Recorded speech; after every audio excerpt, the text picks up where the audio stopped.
First thing before you start, you're going to add all your necessities to make this transition smooth. That means enabling motion tile, and if you have it, blur mo curves.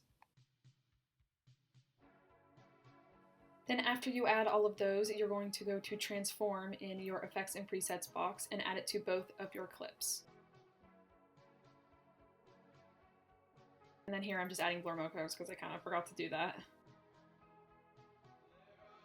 And so to do this axis, you're going to be working with the transform effect, where you're going to work with the skew and the skew axis. Enable these 0 keyframes right where you want the transition to start, and then when you go to the end of your clip, and you're going to put at the top 50, and then on the skew axis, -50. Then you're going to go to all of your keyframes and highlight them, and it's kind of hidden at the bottom, but you're going to go all the way down and go to Easy Ease. Then you're going to press this graph button right here and follow me.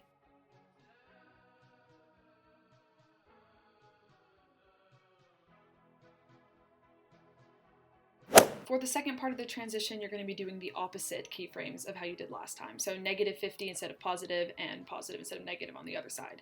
And you're going to do that at the beginning of the clip, and then at the end, you're going to go to press reset to put it back to 0 for the end of the clip. Then you're going to highlight them and go to Easy Ease again, go to the graph, and do the exact same thing you did last time.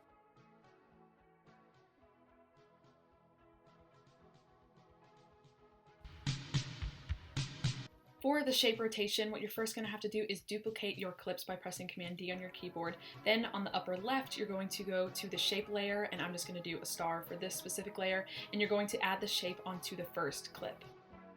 Now to center the shape, you're going to have to do readjustments, so I'm just changing the tool so I can put it in the middle, and then I might have to change the anchor to make it straight and to keep the mask in line with the clip.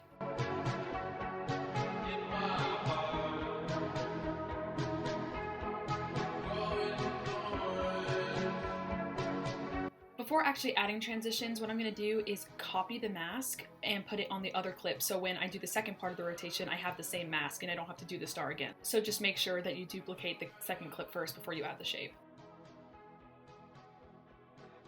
So what you're going to do now is you're just going to do a normal rotation transition on both clips. The only difference is that they're going to be opposite ways. So if you don't know how to do a rotation, I have another video out there because this will be kind of fast. So for the shape, the star that I have at the top, I'm doing a -150, and then the bottom I'm doing 150. So you see how they overlap, and so that's why it creates that shape where you can see both of them.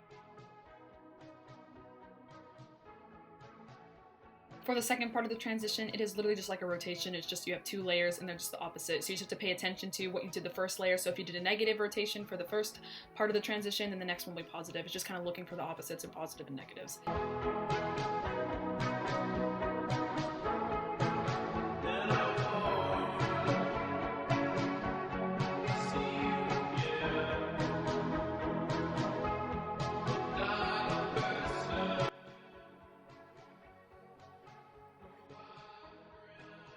Now, the first part of this transition, you were just doing a slide down transition. If you do not know how to do it, you might need to go back to the beginners because this is kind of a basic transition. And if you just want to stick around, you can just watch through the video to see how it turns out.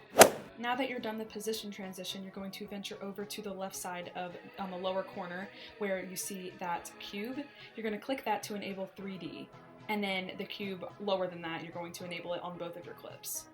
What this is going to do is now when you press R for a rotation, it is going to give you more options and it's going to give you more axes so you can go on different sides. So I'm going to press R on my keyboard, and then you're going to go and click this right here and flip it to however you want. I'm doing mine to -70. Now you might have to readjust the motion tile so that it extends farther depending on how big you want it. So I'm just going to extend mine a little bit.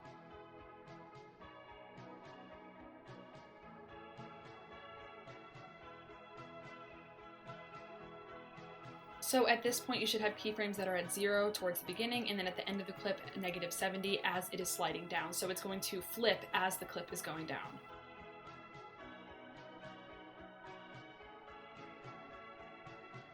For the second part, you're just going to be doing 70 on the positive side for the 3D flip on the same axis on this one, and then you already have the slide transition, so basically all you have to do is that and then set the settings to 0.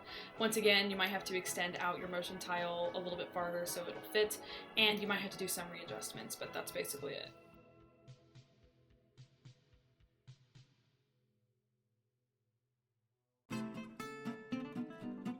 last transition that I'm going to be showing is called the warp vortex. Now this transition is not hard at all. It's literally kind of like every basic transition. I just think it's super underrated.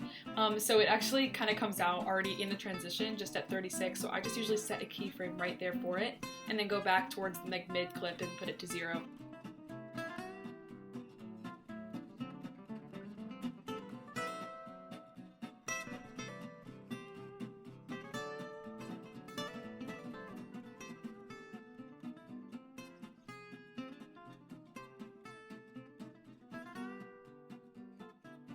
For the second part, you're just going to have vortex again, except instead of 36, it's going to be negative 36, so it switches to the other side. Then you're going to go towards the end and put the keyframe to 0. Now you can't press reset, which you can do for some transitions, because the 36 is the normal reset, so don't do that. And then for the graphs, just copy what I'm doing. I'm not going to explain it because I feel like you guys kind of get the gist of it.